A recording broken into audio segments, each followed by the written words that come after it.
disse a Moisés: vai à presença de Faraó, porque agravei o coração dele, e o coração de seus servos, para fazer entre eles estes meus sinais, e para que contes a teus filhos e a teus netos as coisas que eu fiz em Egito, e meus sinais que realizei entre eles, e para que saibais que eu sou o Senhor. Então vieram Moisés e Arão a Faraó, e lhe disseram: o Senhor, o Deus dos Hebreus, disse assim: até quando não quererás te humilhar diante de mim? Deixa ir a meu povo para que me sirvam. E se ainda recusas deixá-lo ir, eis que trarei amanhã gafanhotos em teu território, os quais cobrirão a face da terra, de modo que não se possa ver a terra, e ela comerá o que restou salvo. O que vos restou do granizo, comerão também toda a árvore que vos produz fruto no campo, e encherão tuas casas, e as casas de todos os teus servos, e as casas de todos os egípcios, que nunca viram teus pais nem teus avós, desde que eles existiram sobre a terra até hoje. E voltou-se, e saiu da presença de Faraó. Então os servos de Faraó lhe disseram: até quando este nos será por laço? Deixa ir a estes homens, para que sirvam ao Senhor seu Deus. Ainda não sabes que Egito está destruído? E Moisés e Arão voltaram a ser chamados a Faraó, o qual lhes disse: andai, servi ao Senhor vosso Deus. Quem e quem são os que irão? E Moisés respondeu: iremos com nossos meninos e com nossos idosos, com nossos filhos e com nossas filhas, iremos com nossas ovelhas e com nossas vacas, porque temos solenidade do Senhor. E ele lhes disse: assim esteja o Senhor convosco, se eu vos deixar ir a vós e a vossos meninos. Olhai como o mal está diante de vosso rosto. Não será assim. Ide agora vós, os homens, e servi ao Senhor, pois isto é o que vós pedistes. E eles foram expulsos de diante de Faraó. Mas o Senhor disse a Moisés: estenda a mão sobre o Egito para que os gafanhotos venham sobre a terra e devorem toda a vegetação, tudo que foi deixado pelo granizo. E estendeu Moisés sua vara sobre a terra do Egito. E o Senhor trouxe um vento oriental sobre o país todo aquele dia e toda aquela noite. E na manhã o vento oriental trouxe os gafanhotos. E os gafanhotos subiram sobre toda a terra do Egito, e pousaram em todos os termos do Egito, em gravíssima maneira. Antes dela não houve gafanhotos semelhantes, nem depois deles vieram outros tais. E cobriram a face de todo o país, e escureceu-se a terra, e consumiram toda a erva da terra, e todo o fruto das árvores que o granizo havia deixado, que não restou coisa verde em árvores nem em erva do campo, por toda a terra do Egito. Então Faraó fez chamar depressa a Moisés e a Arão, e disse: pequei contra o Senhor vosso Deus, e contra vós, mas rogo agora que perdoe meu pecado somente esta vez, e que oreis ao Senhor vosso Deus que tire de mim somente esta morte. E saiu da presença de Faraó, e orou ao Senhor. E o Senhor voltou um vento ocidental fortíssimo, e tirou os gafanhotos, e lançou-os ao mar vermelho. Nenhum gafanhoto restou ao todo o território do Egito. Mas o Senhor endureceu o coração de Faraó, e não permitiu a saída dos filhos de Israel. E o Senhor disse a Moisés: estende tua mão até o céu, para que haja trevas sobre a terra do Egito, tão intensas que qualquer um as apalpe. E estendeu Moisés sua mão até o céu, e houve densas trevas durante 3 dias por toda a terra do Egito. Nenhum podia ver seu próximo, nem ninguém se levantou de seu lugar em 3 dias, mas todos os filhos de Israel tinham luz em suas habitações. Então Faraó fez chamar a Moisés, e disse: ide, servi ao Senhor, somente restem vossas ovelhas e vossas vacas. Vão também vossas crianças convosco. E Moisés respondeu: tu também nos entregarás sacrifícios e holocaustos para que sacrifiquemos ao Senhor nosso Deus. Nossos gados irão também conosco, não ficará nenhum casco, porque deles tomaremos para servir ao Senhor nosso Deus. E não sabemos com que serviremos ao Senhor, até que cheguemos ali. Mas o Senhor endureceu o coração de Faraó, e não quis deixá-los ir. E disse-lhe Faraó: retira-te de mim, guarda-te que não vejas mais meu rosto, porque em qualquer dia que vires meu rosto, morrerás. E Moisés respondeu: bem disseste, não verei mais teu rosto.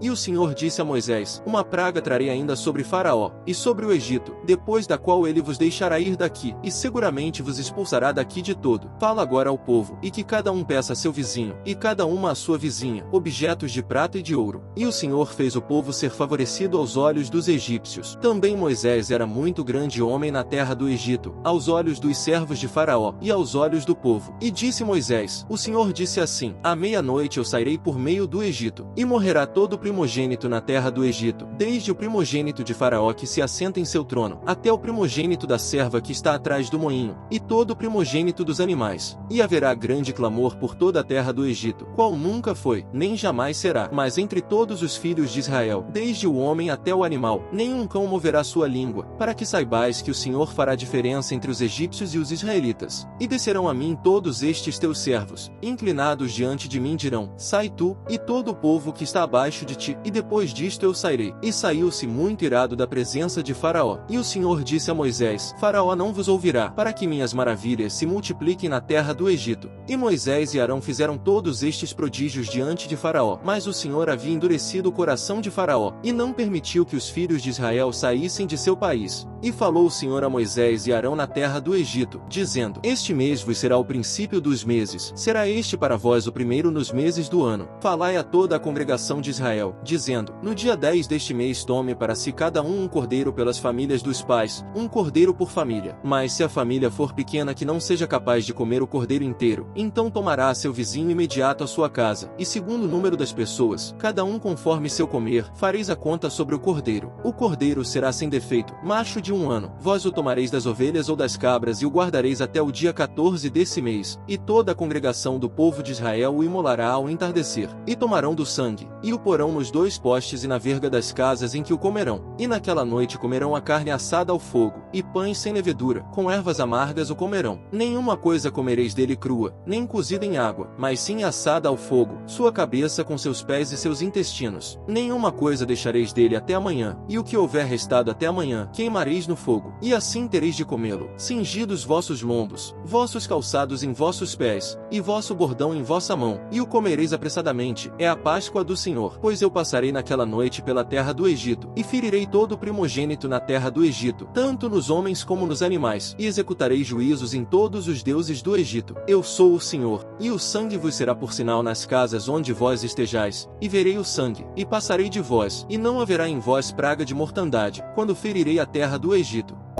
Pois o reino dos céus é semelhante a um homem, dono de propriedade, que saiu de madrugada para empregar trabalhadores para sua vinha. Ele entrou em acordo com os trabalhadores por 1 denário ao dia, e os mandou à sua vinha. E quando saiu perto da hora terceira, viu outros que estavam desocupados na praça. Então disse-lhes: Ide vós também à vinha, e vos darei o que for justo. E eles foram. Saindo novamente perto da hora sexta e nona, fez o mesmo. E quando saiu perto da 11ª hora, achou outros que estavam desocupados, e lhes perguntou: Por que estáis aqui o dia todo desocupados? Eles lhe disseram: Porque ninguém nos empregou. Ele lhes respondeu: Ide vós também à vinha, e recebereis o que for justo.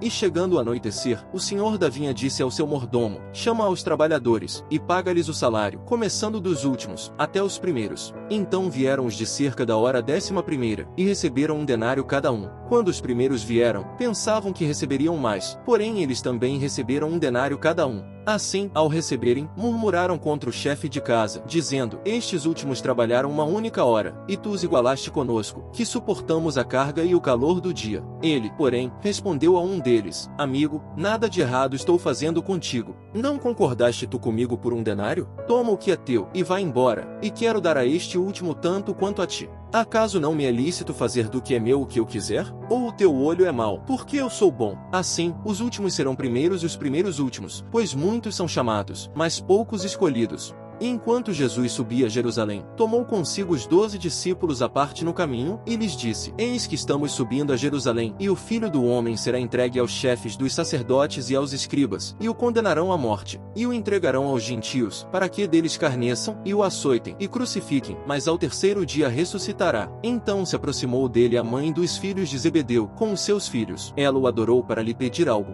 E ele lhe perguntou: O que queres? Ela lhe disse: Dá ordem para que estes meus 2 filhos se sentem, um à tua direita e outro à tua esquerda, no teu reino. Porém Jesus respondeu: Não sabeis o que pedis. Podeis vós beber o cálice que eu beberei, e ser batizados com o batismo com que eu sou batizado? Eles lhe disseram: Podemos. E ele lhes disse: De fato meu cálice bebereis, e com o batismo com que eu sou batizado sereis batizados, mas sentar-se à minha direita, e à minha esquerda, não me cabe concedê-lo, mas será para os que por meu Pai está preparado. E quando os 10 ouviram isso, indignaram-se contra os 2 irmãos. Então Jesus os chamou a si, e disse: Vós bem sabeis que os chefes dos gentios os dominam, e os grandes usam de autoridade sobre eles. Mas não será assim entre vós. Ao contrário, quem quiser se tornar grande entre vós seja o vosso assistente, e quem quiser ser o primeiro entre vós seja o vosso servo. Assim como o Filho do Homem não veio para ser servido, mas sim para servir, e para dar a sua vida em resgate por muitos.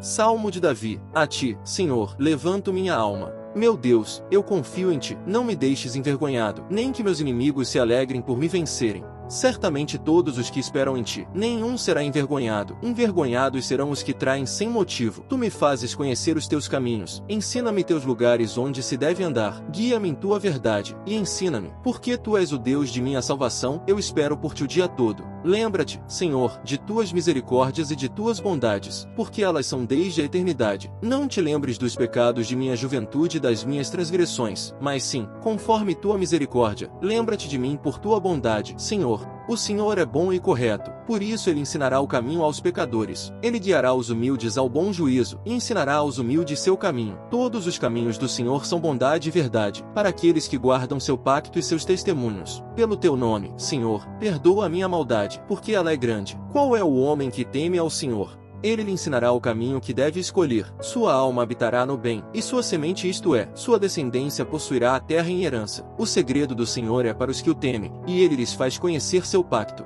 Meus olhos estão continuamente voltados para o Senhor, porque ele tirará meus pés da rede de caça.